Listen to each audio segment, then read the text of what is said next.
ദിവസേ സോഷ്യൽ മീഡിയയിൽ ഇങ്ങനെ ഒരു പിക്ക് അങ്ങ് പ്രത്യക്ഷപ്പെട്ടു. ഈ ഒരു പിക്ക് എന്നിട്ടാണ് അറിയുന്നത് സോഷ്യൽ മീഡിയ താരം നസ്രിയ വിവാഹിതയായി. നല്ലൊരു വിവാഹത്തിന്റെ പെങ്ങൾക്ക് ചെയ്തു കൊടുത്തിട്ട് അളിയൻ മലേഷ്യയിലാണ്. ഉസ്താദിന്റെ പേര് സൈൻ എന്നാണ്, താത്താന്റെ മാപ്പിളുടെ പേര്. അങ്ങനെ നല്ലൊരു വിവാഹം ചെയ്തു കൊടുത്തിട്ടും താത്ത ഞങ്ങളോട് എല്ലാവരോടും ഒരു വാക്ക് പോലും പറയാതെ ഒരു കല്യാണം കഴിച്ചു. കാര്യം ചോദിക്കട്ടെ, നിങ്ങളുടെ ഭർത്താവ് നിങ്ങളായിട്ട് ഭയങ്കര സ്നേഹത്തിലാണ്, നിങ്ങൾ അങ്ങോട്ടും അയാളെ അതേപോലെ സ്നേഹിക്കുന്നുണ്ട്.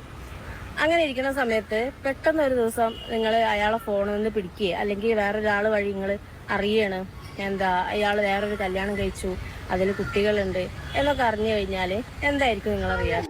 അസ്സലാമലൈക്കും, welcome back to my channel.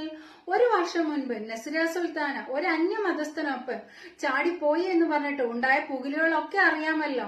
അത്രത്തോളം സൈബർ ആക്രമണങ്ങളും ആ പെൺകുട്ടിക്ക് അന്ന് ഏൽക്കേണ്ടി വന്നിട്ടുണ്ട്. കാമം തീർക്കാൻ വേണ്ടിയിട്ട് അന്യമതസ്ഥനൊപ്പം ചാടിപ്പോയി എന്നൊക്കെ പറഞ്ഞിട്ട് ഒരുപാട് സൈബർ ബുള്ളിങ് ഒക്കെ ആ പെൺകുട്ടിക്ക് അന്ന് ഏൽക്കേണ്ടി വന്നു. അന്ന് ഈ നസ്രിയ സുൽത്താനെ കുറിച്ചിട്ട് സ്വന്തം അനിയൻ വന്നിരുന്നിട്ട് അന്ന് പറഞ്ഞത് നമുക്കൊന്ന് കേട്ടു നോക്കാം. മുഹമ്മദ് അൻസാർ എന്നാണ്. നിങ്ങൾ എല്ലാവരും അറിഞ്ഞിട്ടുണ്ടാവും നസ്രിയ സുൽത്താന്റെ കാര്യം. എന്റെ മൂത്ത പെങ്ങളെ കാര്യമാണത്. കാരണം എന്താ വെച്ചാല് ഇന്നലെ ഇപ്പൊ നിങ്ങള് എന്റെ ഉമ്മാന്റെ വീട് കണ്ടു. നല്ലൊരു വിവാഹത്തിന്റെ പെങ്ങൾക്ക് ചെയ്തു കൊടുത്തിട്ട് അളിയൻ മലേഷ്യയിലാണ്. ഉസ്താദിന്റെ പേര് സൈൻ എന്നാണ്, താത്താന്റെ മാപ്പിളുടെ പേര്. അങ്ങനെ നല്ലൊരു വിവാഹം ചെയ്തു കൊടുത്തിട്ടും താത്ത ഞങ്ങളോട് എല്ലാവരോടും ഒരു വാക്ക് പോലും പറയാതെ ഒരു കല്യാണം കഴിച്ചു. അതിലിപ്പോ ഞങ്ങൾക്ക് പുറത്തിറങ്ങി നടക്കാൻ പറ്റാത്തൊരു അവസ്ഥയാണ്. എന്റെ ഉമ്മാന്റെ അവസ്ഥ നിങ്ങൾക്ക് ആർക്ക് പറഞ്ഞാൽ മനസ്സിലാവില്ല. ഞങ്ങൾ വാടകയ്ക്കപ്പം നിൽക്കുന്നത്. എന്റെ രണ്ട് പെങ്ങന്മാര് താഴെ ഉണ്ട്. ഒരാൾ 10ാം ക്ലാസ്സിലാണ്, ഒരാൾ 3ാം ക്ലാസ്സിലാണ്. അവർക്ക് തല ഉയർത്തി നടക്കാൻ പറ്റാത്തൊരു അവസ്ഥയാണ്. എന്തായാലും ഒരു കാര്യം പറഞ്ഞുതരാം. ഓള് എന്റെ ഉമ്മാനെ വേദനിപ്പിച്ചാണ്ട് വേറെ വിടും നല്ലപോലെ ജീവിക്കൂല, ഒരു സ്വസ്ഥമായിട്ടൊരു ജീവിതം കിട്ടൂല, ഉറപ്പാണ്. കാരണം അയാൾ എന്തെങ്കിലും ദിവസം താത്തനിട്ടെറിഞ്ഞ് പോയി കഴിഞ്ഞാൽ ഒരു കുട്ടിയും തിരിഞ്ഞു നോക്കാൻ ഉണ്ടാവില്ല. ഈ പറഞ്ഞ ആൾക്കാർ ആരും ഉണ്ടാവില്ല. അതൊക്കെ നല്ല ഉറപ്പാണ്. കുറച്ചെങ്കിലും ബുദ്ധി ഉണ്ടെങ്കിൽ താത്താക്ക് ചിന്തിച്ചാൽ പോരെ. എന്തെങ്കിലും ആവശ്യം വന്നു കഴിഞ്ഞാൽ ഈ കുടുംബക്കാരും ഉണ്ടാവില്ല തിരിഞ്ഞു നോക്കാൻ. ഇത്രയൊക്കെ തന്നെ എനിക്ക് പറയാനുള്ളൂ. കമന്റാട്ടോ, അയാൾ ചെയ്തത് തെറ്റ് തന്നെ. അയാൾ ആദ്യ വിവാഹം പാണ്ടിക്കാട് നിന്നും, 2ാം വിവാഹം തിരൂരിൽ നിന്നും, 3 നസ്രിയയും, 4ാമത് അവൾ നിലനിൽക്കെ മലേഷ്യക്കാരിയും കെട്ടിയപ്പോൾ നിങ്ങൾക്ക് പ്രതികരിക്കാൻ നാവില്ലായിരുന്നു. 100% നിങ്ങൾ വീട്ടുകാർക്കും അവളുടെ അവസ്ഥയിൽ പങ്കുണ്ട്. ഏത് പെണ്ണിനും ഭർത്താവ് താൻ നിലനിൽക്കെ മറ്റൊന്ന് കെട്ടുന്നത് സഹിക്കാൻ കഴിയില്ല. അതാണ് ഒരു കമന്റ്. ആരാണ്? അവളായിട്ടാണ് സഹിച്ച് അവിടെ മറ്റു 2 വിവാഹം കഴിച്ചതാണ് എന്ന് അറിഞ്ഞിട്ടുകൂടി അവൾ സഹിച്ച് ജീവിച്ച് പിന്നെ താൻ നിലനിൽക്കെ മറ്റൊരുത്തിയെ തേടി പോകുമ്പോ ആ പെണ്ണ് പിന്നെ എന്ത് വേണം? ഇവനെന്നും പറഞ്ഞിട്ട് പൂജിച്ചുകൊണ്ട് കരഞ്ഞ് നിലവിളിച്ച് അവന്റെ കാല് പിടിച്ച് നിൽക്കണമായിരുന്നോ? അവൾ തെരഞ്ഞെടുത്തത് എന്തുകൊണ്ടും നന്നായി. അവളുടെ ഇഷ്ടത്തിന് അവൾ മറ്റൊരുത്തനെ തെരഞ്ഞെടുത്തത് എന്തുകൊണ്ടും നല്ലൊരു ജീവിതം അവൾക്ക് കിട്ടി. പെട്ടെന്നൊരു ദിവസേ സോഷ്യൽ മീഡിയയിൽ ഇങ്ങനെ ഒരു പിക്ക് അങ്ങ് പ്രത്യക്ഷപ്പെട്ടു. ഈ ഒരു പിക്ക് എന്നിട്ടാണ് അറിയുന്നത് സോഷ്യൽ മീഡിയ താരം നസ്രിയ വിവാഹിതയായി. പക്ഷെ ഞാൻ ഇത്രയും വലിയൊരു സെലിബ്രിറ്റി ആണെന്ന് തിരിച്ചറിഞ്ഞ നിമിഷമായിരുന്നു അത്. എങ്ങനെയാണ് വിവാഹം? എങ്ങനെയാണ്? ലവ് മാരേജ് ആണോ? ഇപ്പൊ ഒരുപാട് ആൾക്കാർ ചോദിച്ചാൽ നിങ്ങൾ തമ്മിൽ പ്രേമത്തിലായിരുന്നു. അതായത് ഒന്നാമത് വെച്ചാൽ ഞങ്ങളുടെ അയൽവാസികളായതുകൊണ്ടുള്ള ഒരു ചെറിയ തെറ്റിദ്ധാരണ. അവരും അവരുടെ വീട്ടുകാരൊക്കെ എന്നൊക്കെ പറയണത് ഇടതുപക്ഷ ചിന്താഗതിക്കാരാണ്, കമ്മ്യൂണിസ്റ്റുകാരാണ്, ഞങ്ങളൊക്കെ സഖാക്കന്മാരാണ്. കള്ളത്തരവും കാര്യങ്ങളൊന്നും ഇല്ലാതെ നമ്മളെ സ്നേഹിക്കാൻ പറ്റിയ ഒരാളാണ്. അത്രയും ഞാൻ ഉദ്ദേശിച്ചുള്ളൂ. അത് ആ ഗുണങ്ങളൊക്കെ അയാളിലുണ്ടെന്ന് തോന്നി. എന്റെ കുട്ടീനെയും അക്സെപ്റ്റ് ചെയ്യാൻ പറ്റിയ ഒരാളാണ്.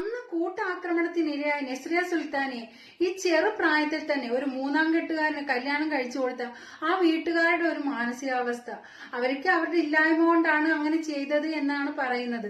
ശരിക്കും എന്ത് കാരണത്താലായാലും ഈ ചെറിയ പെണ്ണിനെ ഈ 3ാം കെട്ടുകാരനൊക്കെ എന്ത് വിശ്വസിച്ചാണോ അവർ കൈപിടിച്ച് ഏൽപ്പിച്ചതെന്ന് നമുക്കറിയില്ല. എന്തായാലും ഈ സത്യാവസ്ഥകൾ പുറത്ത് പറയുന്നത് വരെ, നസ്രിയ ഇത് പുറത്ത് പറയുന്നത് വരെ ആ പെൺകുട്ടി അനുഭവിച്ച വേദനകളും സൈബർ അറ്റാക്കുകളും ഒക്കെ ഒരുപാട് വലുതായിരുന്നു. എന്തൊക്കെ തെറിപ്പോ വന്നിട്ടുണ്ട് അറിയട്ടെ. ഈ ഒരു കല്യാണം കഴിഞ്ഞതിന്റെ ശേഷം അത്യാവശ്യം നന്നായിട്ട് തെറി കമന്റുകൾ വന്നിട്ടുണ്ട്. അപ്പൊ അങ്ങനെ നോക്കുന്ന സമയത്ത് ഇവര് കല്യാണം കഴിച്ചോട്ടെ, കുട്ടീനെയും ഏറ്റെടുത്തോളാം അങ്ങനെയൊക്കെ പറഞ്ഞിട്ട് ഒരുപാട് ആൾക്കാർ വന്നിട്ടുണ്ടായിരുന്നു. കഴിഞ്ഞ മാസം 7ാം തീയതിയാണ് കല്യാണം കഴിഞ്ഞത്. ഈ വരുന്ന 7ാം തീയതിക്ക് ഒരു മാസം. അന്ന് ഞാൻ പറഞ്ഞിട്ടുണ്ട്, എനിക്ക് അന്ന് സത്യം പറഞ്ഞു കഴിഞ്ഞാൽ ഞാൻ എന്തായാലും ചെയ്താലോ എന്ന് വിചാരിച്ചൊരു സമയമായിരുന്നു അത്. കുട്ടീനെ വിട്ടിട്ട് ഒളിച്ചോടി പോയി. അവള് പെട്ടെന്ന് ഒരാളുടെ കൂടെ പോയി ഒളിച്ചോടി പോയി. അങ്ങനെ കുറെ സാധനങ്ങളൊക്കെ ഉണ്ടോ? കുട്ടീനായിട്ട് ഒളിച്ചോടി എന്ന് പറയാൻ ഞാൻ എവിടെ നിന്നാ ഒളിച്ചോടുന്നത്? അങ്ങനെ ഒളിച്ചോടിയ വ്യക്തിയാണെങ്കിൽ ഇപ്പൊ ഞാൻ ഇവിടെ ഇരുന്ന് ഇങ്ങനെ സംസാരിക്കില്ല. അയാള് 3ാം കെട്ടുകാരനാണെന്ന് അറിഞ്ഞിട്ടും എല്ലാം സഹിച്ച് ഇവള് ജീവിച്ചതാണ്. പക്ഷെ താൻ നിലനിൽക്കെ തന്നെ മറ്റൊരുത്തിയെ തേടി പോയപ്പോ ശരിക്കും ഒരു പെണ്ണ് സഹിക്കത്തില്ല. അത് ഇവളെന്നല്ല ആരായാലും സഹിക്കത്തില്ല.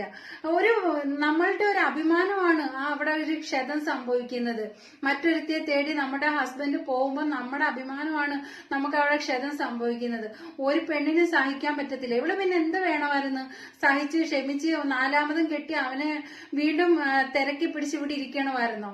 അവള് ചെയ്തത് തന്നെയാണ്, എന്തുകൊണ്ടും ഉചിതമായ ഒരു തീരുമാനം തന്നെയാണ് ആ പെൺകുട്ടി അന്ന് ചെയ്തത്. അവൻ പോയി പുകഞ്ഞ കൊള്ളി പുറത്ത് എന്ന് പറയുന്ന പോലെ അവനെ അങ്ങ് തള്ളിക്കളഞ്ഞു. ഇനി അവന്റെ ആവശ്യമില്ല. 4മത് കെട്ടാൻ പോയ അവൻ ആ വഴിക്ക് പോയിക്കോട്ടെ. പിന്നെ ഇവൾക്ക് എന്തിന് ചണ്ടി? ഇവക്ക് എന്തിനാണ്? 14 വയസ്സിൽ കല്യാണം കഴിച്ചത് കൊടുത്തത് കൊണ്ട് പ്രശ്നമില്ല. 3ാം കെട്ടുകാരനായ തൈക്കളവനെ കൊണ്ട് കെട്ടിച്ചതിനും കുഴപ്പമില്ല. അന്യമതസ്ഥനൊപ്പം പോയതാണ് പ്രശ്നം. അവൾക്കൊരു ജീവിതം വേണ്ടേ? അവളെ മനസ്സിലാക്കുന്ന, അവളുടെ കുട്ടി, ഒരു കുഞ്ഞുണ്ടല്ലോ, ആ കുഞ്ഞിനെ ഏറ്റെടുക്കുന്ന ആരെങ്കിലും വരണ്ടേ? അപ്പൊ അവളുടെ മനസ്സിൽ ഇയാളായിരിക്കും അവൾക്ക് ഇഷ്ടപ്പെട്ടതും അയാൾ ആ കുഞ്ഞിനെ ഏറ്റെടുക്കാനും തയ്യാറായത്. കുഞ്ഞിനെ അവളെ സ്വന്തം മകനെ പോലെ നോക്കാമെന്നൊക്കെ ഉള്ള ഒരു ഇതിലായിരിക്കുമല്ലോ അവൾ, ആ ഒരു രീതിയിലായിരിക്കും പോയത് തന്നെ. എന്തായാലും അന്നത്തെ കുറെ കമന്റ്സ് കണ്ട് ഇതൊരിക്കലും ശാശ്വതമാവത്തില്ല, കുറച്ച് നാൾ കഴിയുമ്പോ ഇവളെ തള്ളിക്കളയും, അങ്ങനെയാണ് ഇങ്ങനെയാണ് എന്നൊക്കെ പറഞ്ഞിട്ട് കുറെ കമന്റ്സുകൾ അന്ന് വന്നിരുന്നു. പക്ഷെ ഇതേ ഇപ്പൊ 1 വർഷം കഴിഞ്ഞിരിക്കുന്നത്, അവരുടെ വെഡിങ് ആനിവേഴ്സറിയാണ്. അവര് ഹാപ്പി ആയിട്ട് സന്തോഷമായിട്ട് ജീവിക്കുന്നത്. ആ ഒരു ഇത് നമുക്കൊന്ന് കണ്ടു നോക്കാം. അത്രയ്ക്ക് ഹാപ്പി ആയിട്ട് അവൾ കുറെ അനുഭവിച്ച്, ആ ഒരു 3ാം കെട്ടുകാരനായ തൈക്കളവനെ കൊണ്ട് ഇവള് കുറെ അനുഭവിച്ച് ഇപ്പൊ ദേ നല്ല സന്തോഷത്തോടുകൂടി അടിപൊളിയായിട്ട് ജീവിക്കും. ഇതാണ് അവരുടെ അവസ്ഥ. എങ്ങനെയുണ്ട്? 1 ഇയർ വളരെ ഗംഭീരമായി സുഹൃത്തുക്കൾക്കൊപ്പം വേണ്ടപ്പെട്ടവർക്കൊപ്പം അവരങ്ങോട്ട് ആഘോഷിക്കുകയാണ്. അവരുടെ ജീവിതം അവർ വളരെ സന്തോഷ സുരഭിലമായ രീതിയിൽ അവർ കൊണ്ടുപോകുന്നു എന്നുള്ളൊരു കാര്യം നമ്മളെ കാണിച്ചു തരുമ്പോൾ എന്തോ ഒരു മനസ്സിനകത്തൊരു ഉൾപ്പുളകം. ഒരു മനുഷ്യൻ, അവിടെ മതമില്ല, കണ്ടോ, ഇണക്കുരുവികളെ പോലെ അവർ നിൽക്കുന്നത് കണ്ടോ. ഇപ്പോഴത്തെ ഫോട്ടോയാണ് ഇത്. എഡിറ്റ് ചെയ്ത് ഫോട്ടോഷോപ്പോ AI ഒന്നും അല്ല. ഞാൻ ഈ സത്യം പറഞ്ഞാൽ കുറച്ചധികം സ്ത്രീകളെങ്കിലും നമ്മുടെ സമൂഹത്തിന്റെ നമ്മുടെ മുമ്പിലേക്ക് ചിരിക്കി. തന്നെ കല്യാണം കഴിച്ചിട്ട് മറ്റൊരു തീക്കൊപ്പം പോയപ്പോൾ നസ്രിയ അന്നൊരു തീരുമാനം എടുത്ത്, ശരിക്കും അയാളെ ഇനി പ്രതീക്ഷിച്ചിരുന്നിട്ട് യാതൊരു കാര്യമില്ല. തനിക്കൊരു ജീവിതം വേണം. അവളുടെ കാമം തീർക്കാൻ വേണ്ടിയിട്ടല്ല അവൾ ആ ജീവിതം തെരഞ്ഞെടുത്തത്. അവൾക്ക് ലൈഫിൽ ഒരു തുണയായിട്ട്, ജീവിതാവസാനം വരെ ഒരു തണലായിട്ട് ഒരാൾ വേണമെന്ന് ആ പെൺകുട്ടി ഒരു തീരുമാനം എടുത്ത്. അതിനിപ്പോ ആർക്കാണ് കുഴപ്പം? നാട്ടുകാർക്കാണോ കുഴപ്പം? അന്ന് എതിർപ്പുകൾ ഒരുപാടുണ്ടായിട്ടുണ്ട്. അന്ന് ആ എതിർത്തവരൊക്കെയും ഇപ്പം ദേ നല്ലത് തന്നെയാണ് പറയുന്നത്. ഇനി അവരുടെ വെഡിങ് ആനിവേഴ്സറി ആണ്. ഒരുപാട് കാലങ്ങൾ അവർ സന്തോഷത്തോടുകൂടി ജീവിക്കട്ടെ എന്ന് തന്നെയാണ് അവൾക്ക് വരുന്ന ഓരോ കമന്റ്സുകളും. നിങ്ങളുടെ ഭർത്താവ് നിങ്ങളായിട്ട് ഭയങ്കര സ്നേഹത്തിലാണ്. നിങ്ങൾ അങ്ങോട്ടും അയാളെ അതേപോലെ സ്നേഹിക്കുന്നുണ്ട്. അങ്ങനെ ഇരിക്കുന്ന സമയത്ത് പെട്ടെന്ന് ഒരു ദിവസം നിങ്ങൾ അയാളെ ഫോണിൽ നിന്ന് പിടിക്കുക, അല്ലെങ്കിൽ വേറൊരാൾ വഴി നിങ്ങൾ അറിയണം അയാൾ വേറൊരു കല്യാണം കഴിച്ചു, അതിൽ കുട്ടികളുണ്ട് എന്നൊക്കെ അറിഞ്ഞു കഴിഞ്ഞാൽ എന്തായിരിക്കും നിങ്ങളുടെ റിയാക്ഷൻ? നിങ്ങൾ അംഗീകരിച്ച് അവരെ കൂടെ ജീവിക്കാൻ തയ്യാറാവോ? അല്ലെങ്കിൽ മുൻപോട്ടുള്ള ജീവിതം എങ്ങനെയായിരിക്കും നിങ്ങൾ ആ ഒരു സിറ്റുവേഷൻ നിങ്ങൾ എന്തായിരിക്കും, എങ്ങനെയായിരിക്കും അയാളോട് പ്രതികരിക്കുക? കൂടെ ജീവിക്കാൻ തയ്യാറാവോ? അല്ലെങ്കിൽ അതിനുള്ള അല്ലെങ്കിൽ പ്രശ്നങ്ങൾ ഉണ്ടാക്കുമോ? എങ്ങനെയായിരിക്കും നിങ്ങളുടെ റിയാക്ഷൻ? അപ്പോൾ നിങ്ങൾ ഉറപ്പായിട്ടും കമന്റ് ഇടണം കേട്ടോ. ഇത് അറിയാനുള്ള ഒരു ആകാംക്ഷ കൊണ്ടാണ്.